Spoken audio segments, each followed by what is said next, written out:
Hello, hello, hello.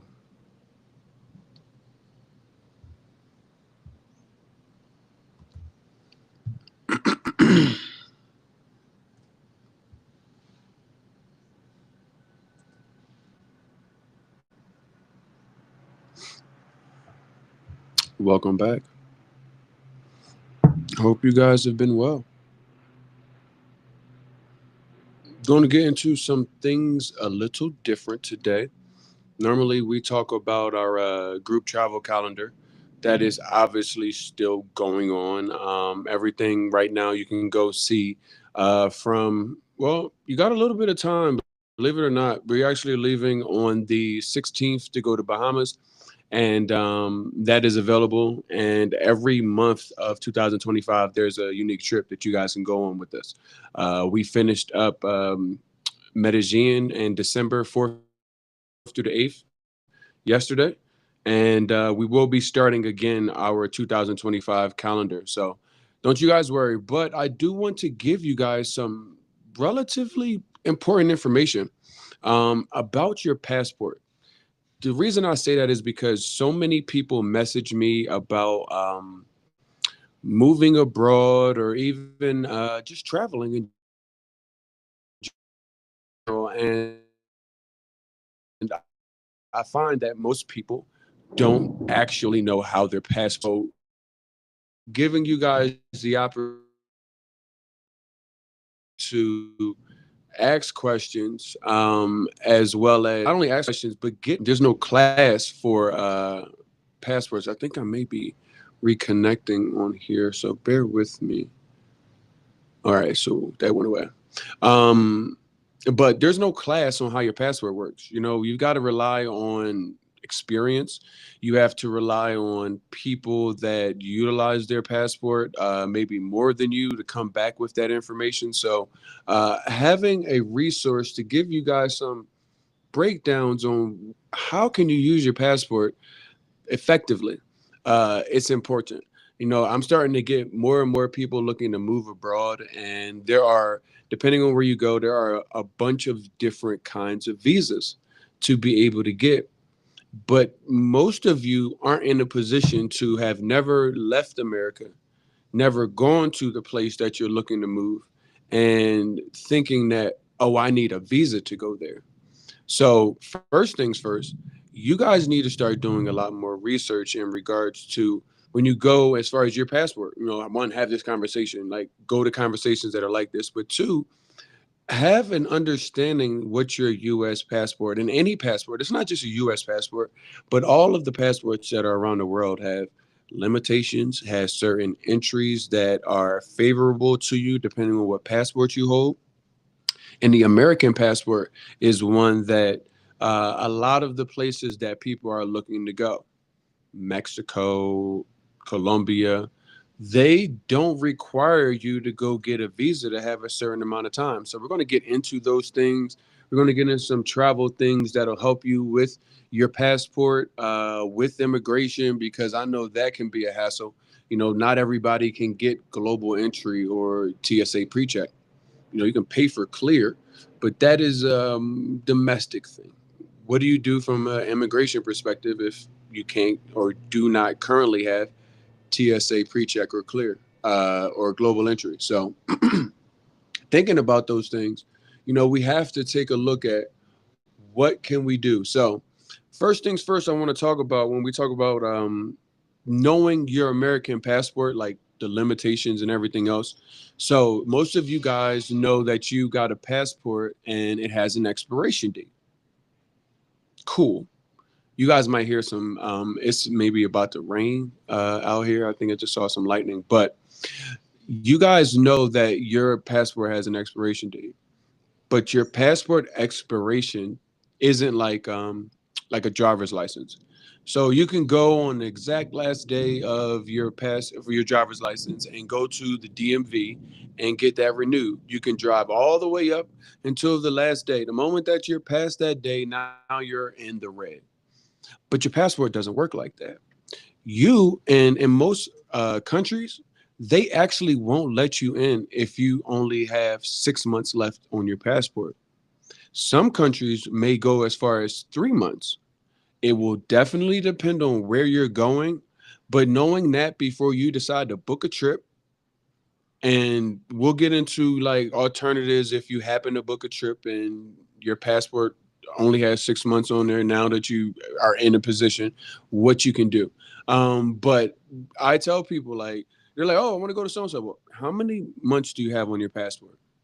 Because if you want me to book a trip or you're thinking about booking a trip and you don't have 6 months on there, you need to go renew your passport before you're looking to go book a trip, because a lot of these countries will just not let you in. They won't let you fly like from, let's say you're coming from Philadelphia and you're going to somewhere in Europe.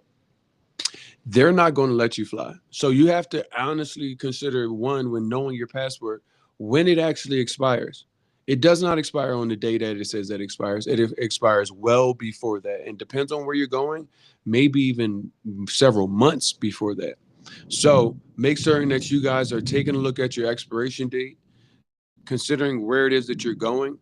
And also, anytime mine's is under a year, I am trying to, it's like, what is it, 8 years, 10 years when you get a new one? A year is no time.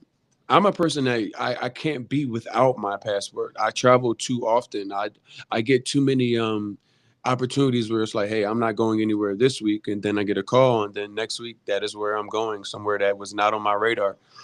I can't do anything. Not everybody travels like that, but knowing that your passport does not expire on this expiration date is step one into understanding your U.S. passport. Very, very big on that. Um, and just make certain, because these things change. What is for 2024 may not be for 2025 in, say, a country that you're going to. Make certain you're doing recent research. I think Chat GPT, because you guys love that, I think it allows you guys to search the web now. Make sure you're clicking that button, because if you are getting outdated information and you are traveling, you could be putting yourself in danger of not being able to travel and just spend a bunch of money. Now, I will tell you that if it is expired and you do, or it's not expired, but you do have a trip coming up, or it is expired, there are some unique things that have recently happened, and some unique things that have always been there. So, uniquely enough, they have recently allowed for online passport renewal. So, that is definitely a game changer.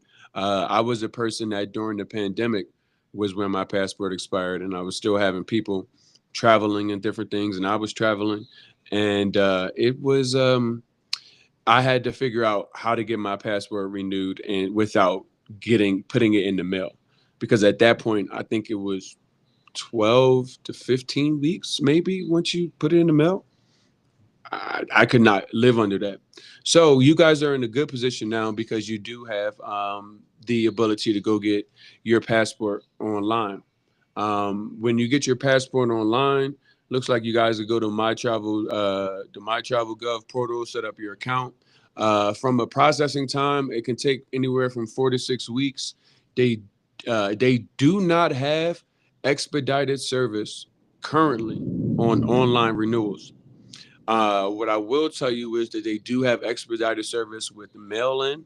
Mail-in is probably going to be a little bit longer than that, but if you have 4 to 6 weeks, you can do it online. Now, for my extreme travelers, you guys have to realize that I'm a person that got their passport in the exact same day. It was expired or was about to expire. And if you have a trip, so let's say you wanted to come with us to Bahamas next week. Come on, let's go. We'll be there on the 16th.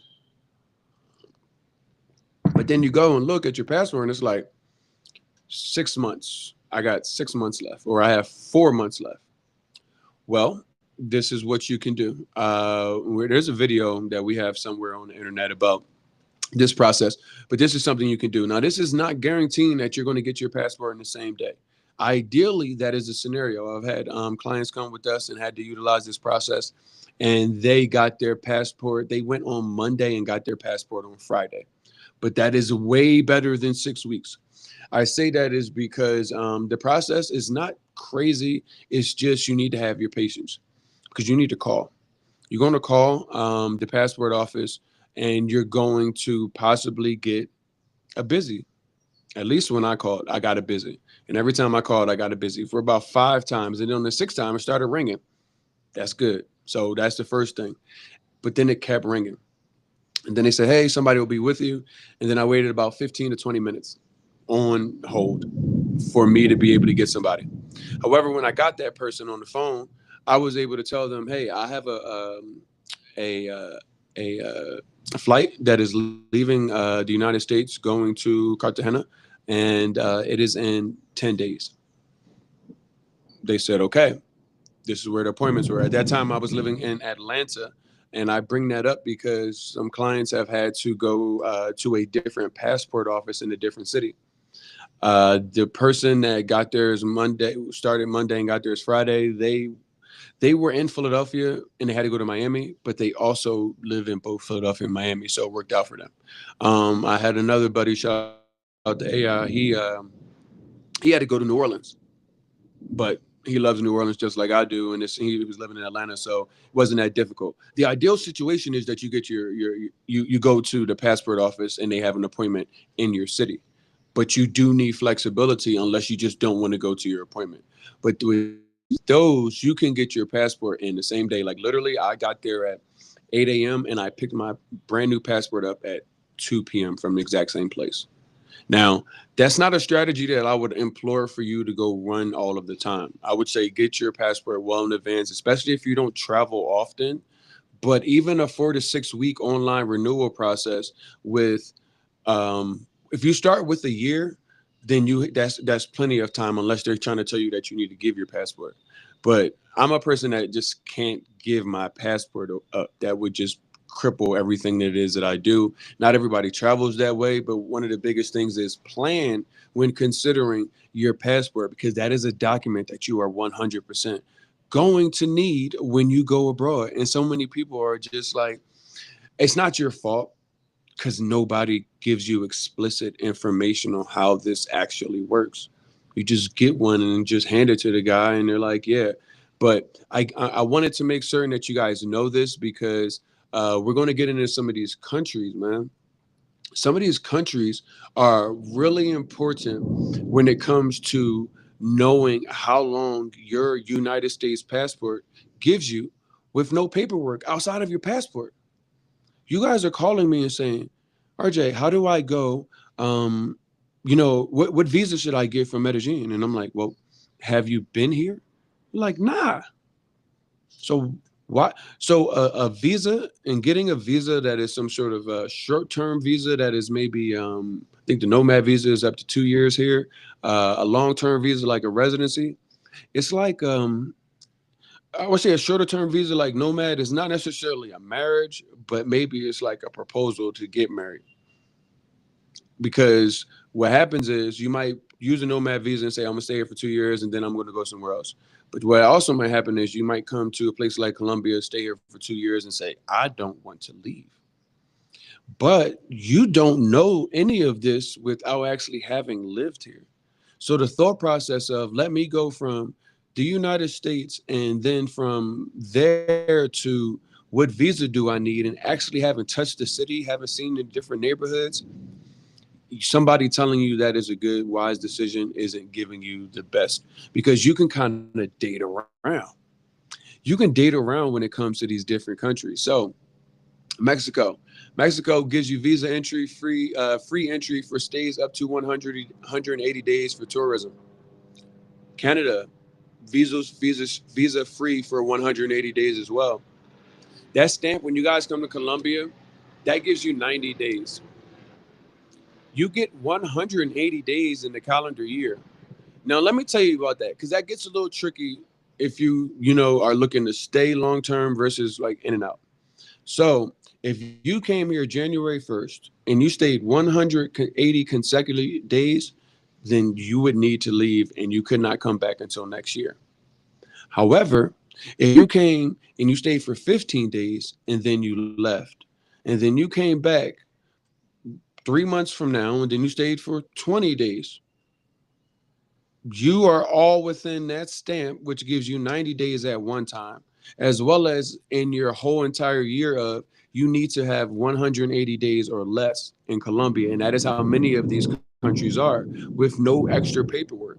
The moment that you would need to file extra paperwork just off your stamp is if you came and stayed all 90 days and you wanted to stay and extend that 90-day stamp for another 90 days to give you 180 consecutive days. Hopefully, you guys are following, but this is something that you guys need to know as you guys are going to start to look to move abroad, going to start to look to maybe spend more time out of America into another country.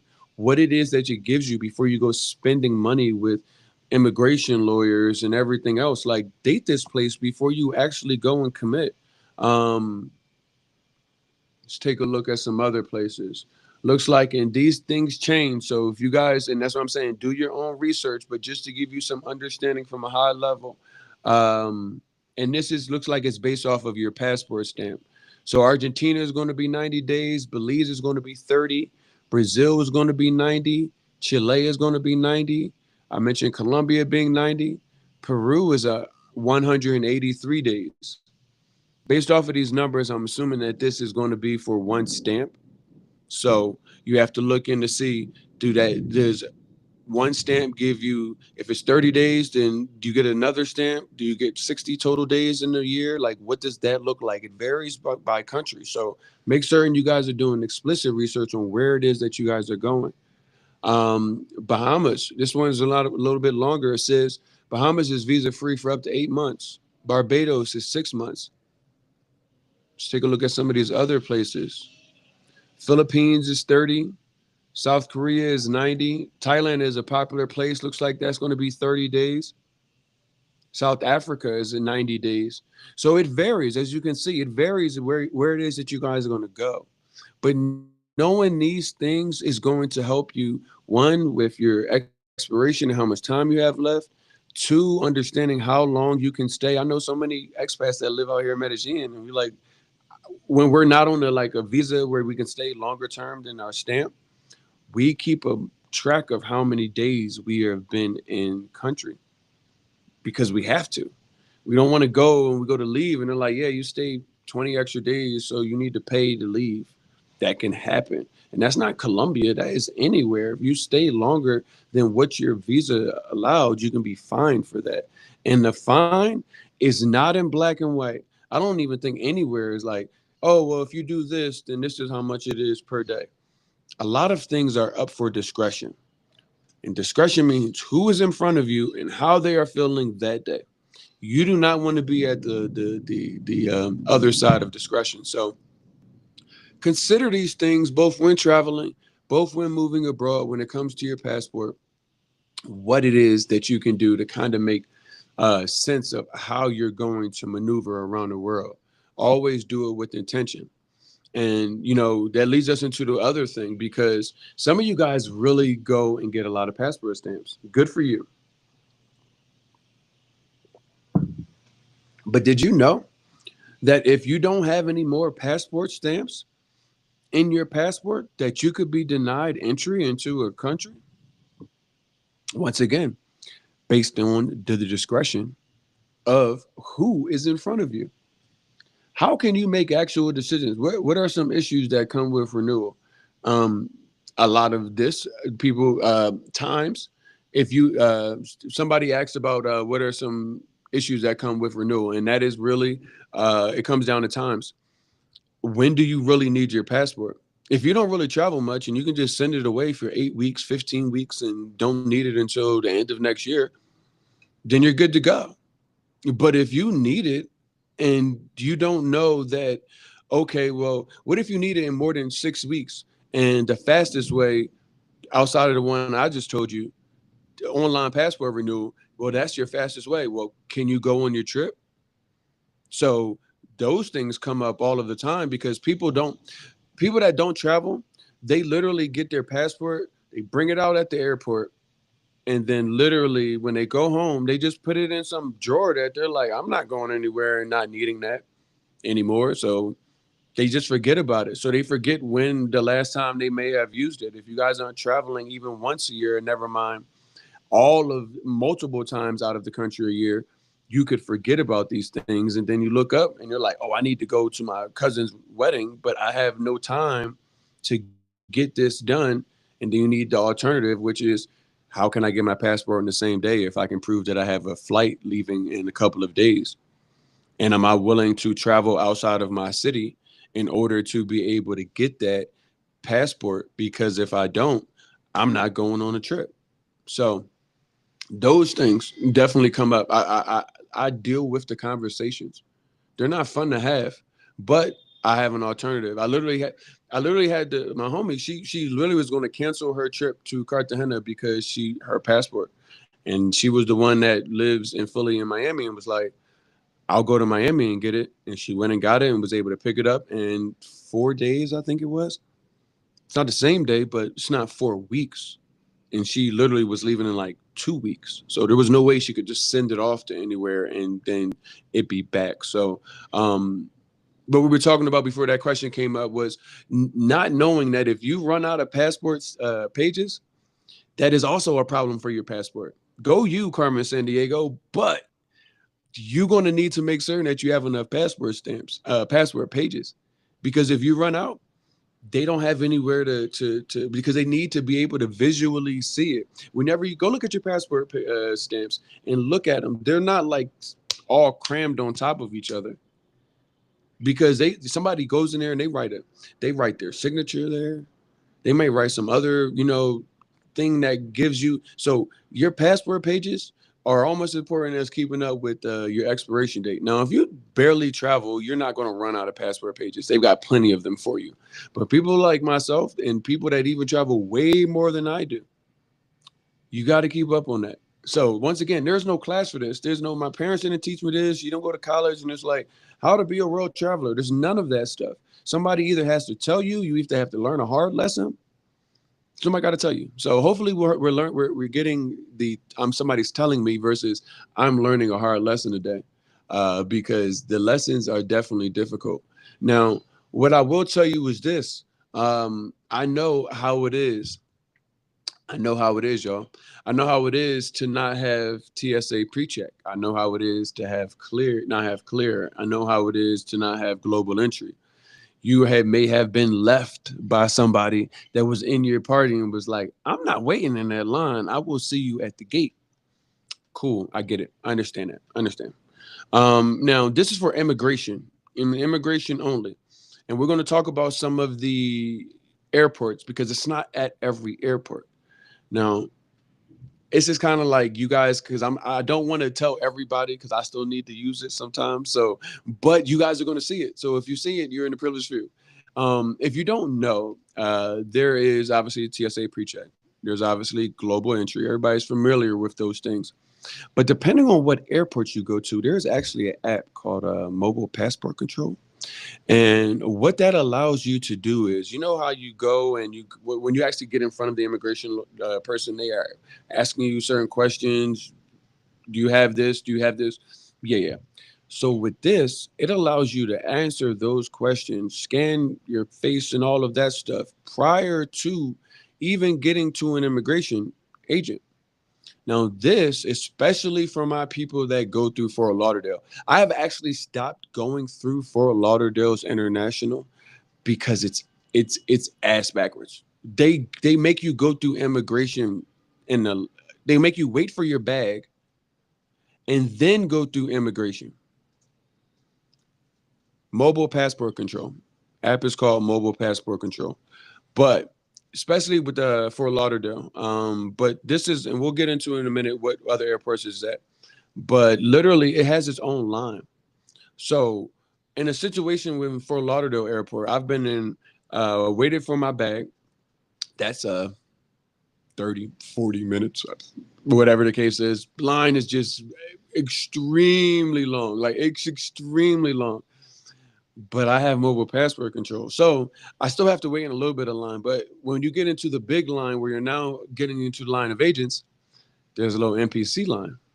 There's nobody usually in there because most people don't know. There's no education. There's no nothing. It's just go and go Godspeed.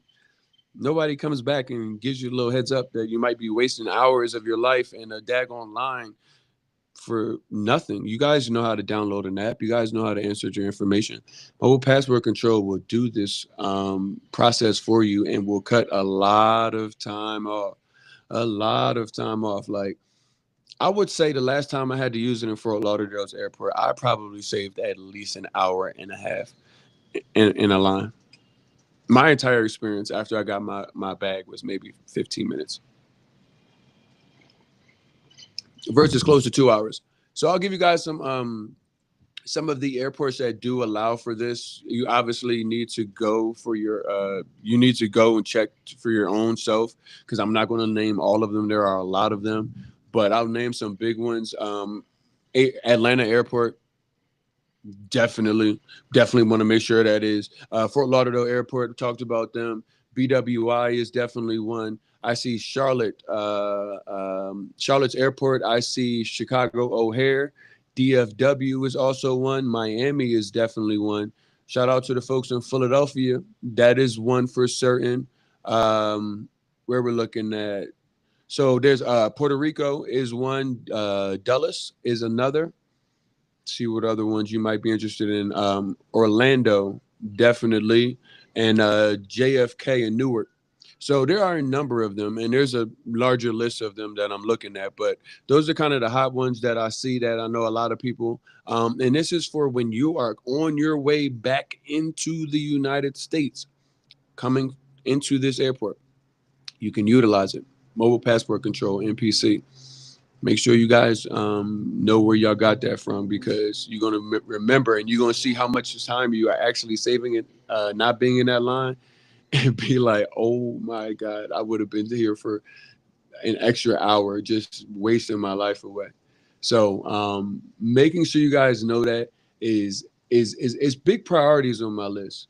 It's really big priorities, because I know so many people now are in one of two boats. First boat is I'm leaving. I'm leaving. I'm not coming back. I'm giving up the United States. But you don't know how your passport works. How are you effectively going to travel the world without spending money on visas that you may not need? Imagine spending hundreds of dollars on a visa to a place that you've never been, that you didn't need, and you get there and it wasn't like it was you saw on TikTok. It wasn't like how they showed you on Instagram. Why would you do that? Why would you show up to a date with a wedding ring? Because that's what you just did. You said, I'm going to go based off of TikTok, and then I'm going to go get a visa, and then, I'm going to spend $200, and, I can stay there for as long as I want. But you haven't even gone there, and you don't even know what neighborhood or anything. All of these things. Best way to get passports for children who've never left America. Well, if you got plenty of time, you can just go through the normal passport process. Got to get your passport pictures and things like that. Fill out your information. If you're rushing, they treat you like they keep the kids the same way. The only thing I don't know is if they're like babies. I do know that very young children, they have a shorter term to have a passport. I think as an adult you get maybe like 10 years, whereas a kid, they're changing so much, they don't have long-term passports. So if you are a parent with children and you're like, well, I got 10 years. You have to remember, make certain that that 6 month rule and everything else, that's going to apply to your child as well. So, and that if they have half the passport time, then that's another date that you're going to need to keep up with, because yours won't be in sync. Your passport expiration and your child's expiration dates won't be in sync, because they're just too young to be like, okay, he got a passport when he was 2 and it's good till he's 12. What? Nobody's going to know what that kid is going to look like when he's 12. So making certain that you do that is definitely important when you consider, getting your kids passports. But this passport thing is real, because you guys are ready to go, or you might just be like, I'm looking to travel more. Maybe you can't leave the United States, but you are just looking to be out of the United States more. all of this information is 100% relevant to your success and you not getting stuck in Philly or getting stuck in Atlanta because they're like, yeah, you can't get on the plane, boy. Your passport expires in 6 months. Why did you not, where do you think you're going? So many people aren't aware of these things. So bringing these conversations to the forefront is definitely not only about educating you, but it's kind of like the appetizer to the entrees that we serve in that nighttime. Nighttime is important because we come on here around 6:30 and we getting into the real deal about life abroad. We are telling you both the things you need to know to move abroad. That was yesterday. We went over the 6 steps. But at other days, we talk about the things that nobody else will talk to you about. We talk. I can't say. Well, I'm gonna say it once, and they probably won't. What you call it? But mental health. We talk about mental health, United States versus living abroad. What that looks like. What you may be going through by living there, waking you up, making you snap out of the trance that you guys have been in with thinking that everything that goes on there is normal. Tonight, we'll be back a little bit later. We're gonna be talking to y'all about what America lied to you about. It's one of my favorite topics. You know why? Because I was a big stuff and things guy. I bought all the stuff. I bought all the things. I had the car. I had everything I wanted. But where was the happiness? You might not even have anything. You're like, I'm trying to tell you guys, we've been trading so much stuff and things and time for these stuff and things. And when you go to move abroad, because you have to actually declutter your life before you move abroad. You could, if you had to go pack up your house right now with all your things, and let's say it's just you in a 1 bedroom or a studio, you would have more than 4 bags that you can put on a plane. Imagine having to get all of your life. And if you're saying coming with kids or your wife or whatever, y'all got to get all of y'all stuff down to 4 bags. And some people might say, dang, that's a lot of bags. Maybe you need to get down to 3. But what if you had to get your entire life down to 4 bags? There's no way you can take all the stuff and things and you're going to go through something emotionally because you're going to sit with all that stuff and things and remember all the time that you spent getting those. And you got them because they were supposed to provide you the happiness that you didn't have without them. And then you got them and now you're in a position to move because none of that stuff and none of those things actually lined up to something that you could utilize to actually better your quality of life. How many of y'all have foot massagers and back massagers that it was the perfect Christmas gift and you haven't touched it? You still got a back, don't you? Your foot don't hurt. But that was supposed to be a better in the quality of life. But life caught up and you got no time to do the things that you want to do anymore. So we're going to get into that tonight. We won't go too far today. But I wanted to make sure that you guys are aware how to use your passport. Please don't go from here and never been to the place you're looking for and telling me that you guys are literally going to go put money down on the visa. Don't do it unless it requires you to even visit. But if you can visit and you haven't, that is the first step. So we'll be back tonight, a little bit later, about 6:30, because it is starting to rain. So everything wrapped up right around a good time. But I will tell you tomorrow we'll be back at 3. We're gonna talk to you about something I really love at 3 because we'll start next week on our travel calendar starting Monday. But let me tell y'all, you guys are gonna make sure and you guys are tuned in for this one. We're gonna tell y'all how to travel the world for free without good credit. Because, like I said, I always talk to people in a way where I'm like, yeah, everybody does all of that. Everybody's like, yeah, you get this credit card and you use these points and you do this. And it's like, yeah, but what if they don't have that ability to do that? How can they still travel the world for free or at a discounted rate? Aren't y'all interested in those kind of things? So we'll be on back tomorrow, talk about that, give you guys some information. I will see you guys a little bit later to talk about what America lied to y'all about. Decluttering your life before you move abroad is something that you're going to have to go through, and it's an emotional experience because you have a lot of stuff and things. I know it. You're American. It's okay. That's just how it is. But we're gonna get into that why what you're going to go through as far as that process. It is a transition process. So we're going to talk to you about it. We're going to give you the real deal.